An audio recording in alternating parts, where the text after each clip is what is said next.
Hello everyone, welcome back to another new blogs. तो guys आज जो है मैं आप लोग को ये बोलना चाहूँगी कि अगर आप आईवीएफ करते हैं तो बहुत सारा चीज़ जो है ध्यान में रखना चाहिए। क्या क्या हो सकता है आईवीएफ करने से।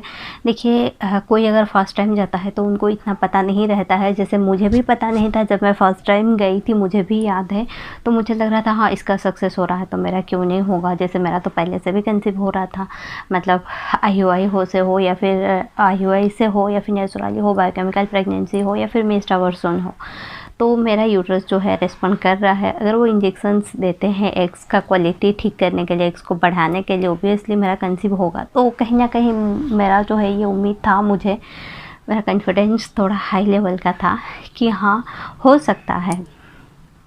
तो फिर जब आप आईवीएफ में एक बार घुस जाते हैं, करने को फाइनल कर लेते हैं, स्टेप बाय स्टेप चलते हैं, तभी बहुत सारा दिक्कत है जो सामने में आता है।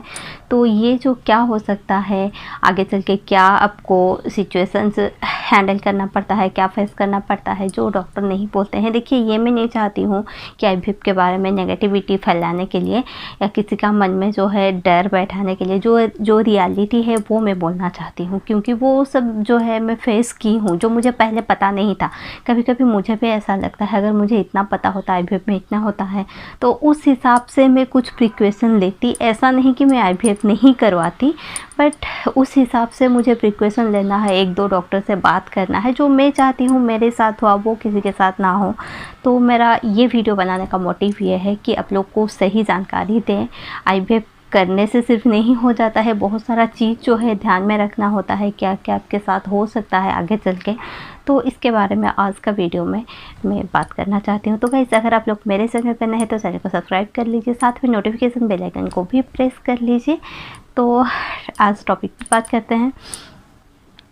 जैसे कि आप आईवीएफ करवाना चाहते हैं, डॉक्टर सब कुछ बोलते हैं, ये भी ठीक मतलब सही बात है कि अगर कोई आईवीएफ करवाने जाता है, अगर हम लोग उनको नेगेटिविटी बोल देंगे कि आगे चल के ऐसा हो सकता है वैसा हो सकता है, उनका मन में भी डर बैठ जाएगा, वो नहीं करेंगे।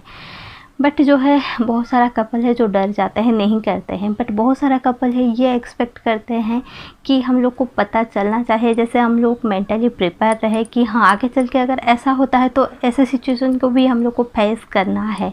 तो पहले से जो है सब कुछ पता रहना बहुत अच्छा है मेरे हिसाब से। हो सकता है कोई डर के मना कर देता, नहीं इतना नेगेटिविटी है, मतलब ये सब होने का भी पॉसिबल है, तो पॉसिबिलिटी है तो हम लोग नहीं करेंगे। तो इसके वजह से हो सकता है डॉक्टर नहीं बोलते हैं आगे चल के क्या हो सकता है। तो वो जितना है पॉजिटिव बातें हैं बोल देते हैं, जो आगे चल के नेगेटिव भी हो सकता है वो नहीं बोलते हैं। कहीं ना कहीं वो सही भी है, बट आज जो है मैं पूरा क्लियर बात बोलूँगी आगे चल के आपको क्या फेस करना पड़ता है, कैसे क्या होता है। देखिए बहुत सारा फर्स्ट तो ये है, जैसे बोलते हैं आईवीएफ 1 लाख में हो जाता है, 1.5 लाख में हो जाता है, ये पूरा गलत चीज़ है।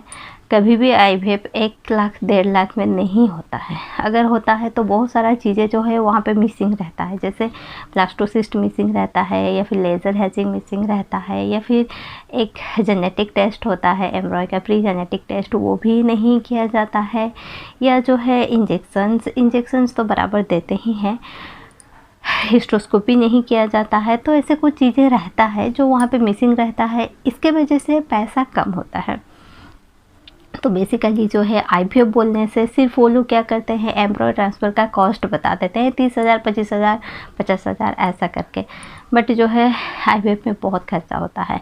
फर्स्ट थिंग तो ये है, आपको मेडिसिन पहले, अगर आप चाहते हैं कोई भी आईवीएफ सेंटर, आपको बोला जाता है कि पैकेज सिस्टम है, तो पहले आपको ये पूछना चाहिए कि पूरा जो पैकेज है वो मेडिसिन इंजेक्शंस के साथ, मतलब जो उसका अंदर में क्या क्या कवर करता है, मेडिसिन इंजेक्शंस और भी बहुत चीज़ होता है, क्या ये सब कवर करता है। यूएसजी, ब्लड टेस्ट, और जो है ईसीजी, हाँ चेस्ट एक्सरे, ये भी सब किया जाता है। तो ये सब क्या उसमें इंक्लूड है, क्या क्या उसमें इंक्लूड है, क्या क्या आपको करना पड़ेगा। जैसे किसी का हो सकता है डोनर एग्स का ज़रूरत हो, किसी का डोनर डोनर स्पर्म का ज़रूरत हो, क्या ये सब इंक्लूड है उसमें।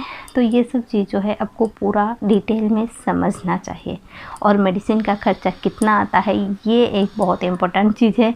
कई बार आपको अंदाज़ा नहीं होता है, आपको ये लगता है हाँ मेडिसिन कितना में होगा, 1000, 2000, 5000, 10,000 तक जाएगा, आप इतना तक सोच सकते हैं। बट ये जो है आपके सोच से बहुत ऊंचा तक जाता है, बहुत हाई लेवल का खर्चा होता है। सिर्फ मैं मेडिसिन का बात बोल रही हूँ, जो मेडिसिन है, इंजेक्शन्स डेली बेसिस में लगता है, वो सब खर्चा बहुत ज़्यादा हो जाता है। तो स्पेशली कुछ चीज़ें को आपको ध्यान में रख के डॉक्टर से बात करना चाहिए। तो ये हो गया फर्स्ट थिंग। सेकेंड थिंग, बहुत केसेस में होता है आपको एम्ब्रियो ट्रांसफ़र होता है, पॉजिटिव भी आता है, बट जब आप यूएससी करते हो बेबी का हार्ट बीट नहीं होता है। ऐसा भी हो सकता है, आईवीएफ में भी होता है, क्योंकि ये सब चीज़ मुझे भी पता नहीं था।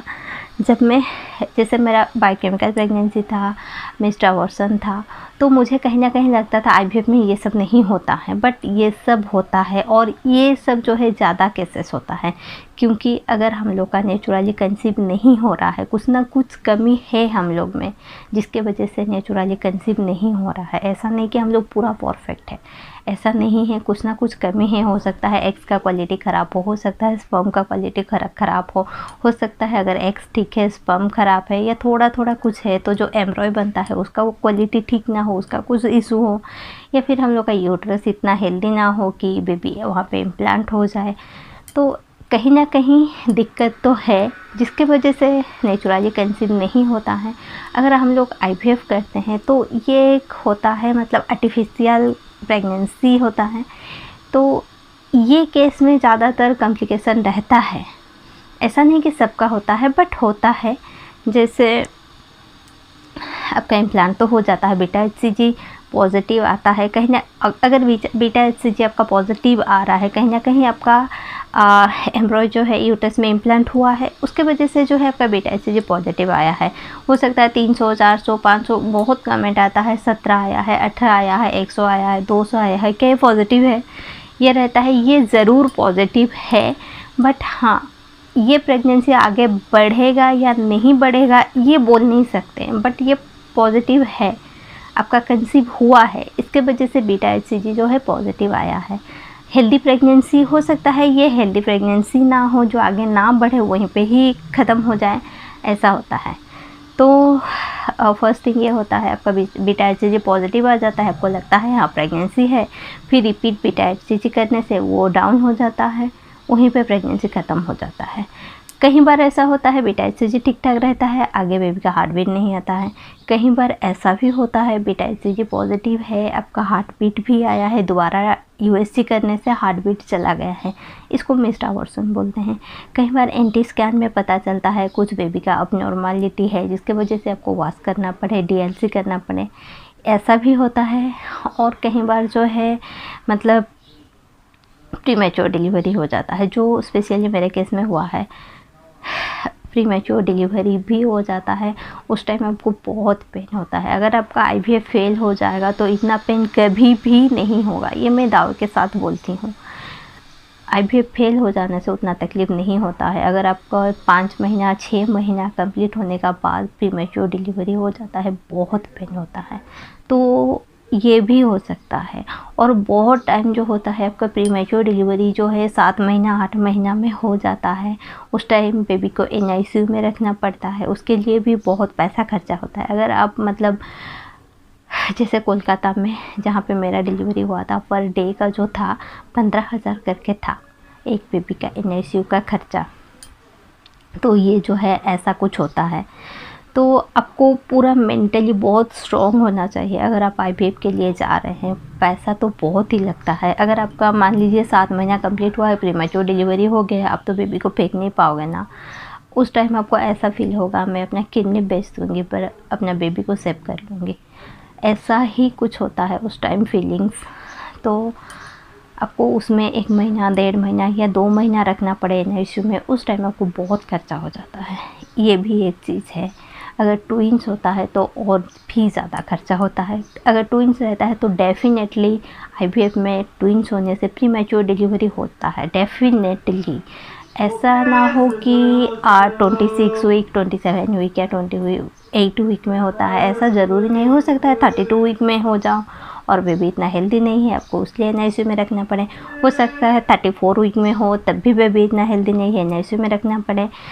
1 महीना पहले तो हो ही जाता है, ये 100% श्योर हूँ। तो ऐसे बहुत सारे चीज़ें होता है आईवीएफ में जो डॉक्टर बोलते नहीं हैं, और ये सब होता है। ये नहीं बोलूँगी सबका केस में होता है, लेकिन होता है। हम लोग तो ये नहीं बोल पाएंगे, अगर 100 में 1 जन का होता है, हो सकता है वो 1 जन हम ही हो। तो ये सब चीज़ होता है, उसके लिए आपको जो है मतलब पूरा सीरियस होना चाहिए। अगर आप आईवीएफ करते हैं ये सब चीज़ को ध्यान में रखिए, स्टेप बाय स्टेप डॉक्टर जो भी बोलते हैं टेस्ट करने के लिए करिए।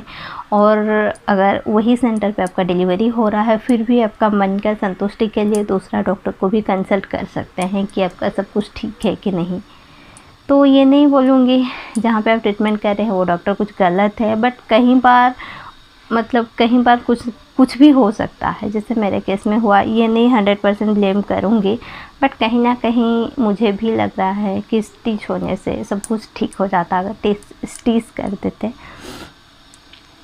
तो ऐसा भी होने का पॉसिबिलिटी है। अगर आप आईवीएफ करते हैं तो ये सब चीज़ों को पूरा ध्यान में रखिए, 1-2 डॉक्टर से कंसल्ट कीजिए, और क्या करने से आपका सक्सेस रेट बढ़ता है वो सब को भी फॉलो कीजिए। तो गाइस, अगर आज का ये वीडियो आप लोग को हेल्पफुल लगे, इन्फॉर्मेटिव लगे, वीडियो को लाइक कर दीजिए, शेयर भी कर दीजिए। Thank you so much.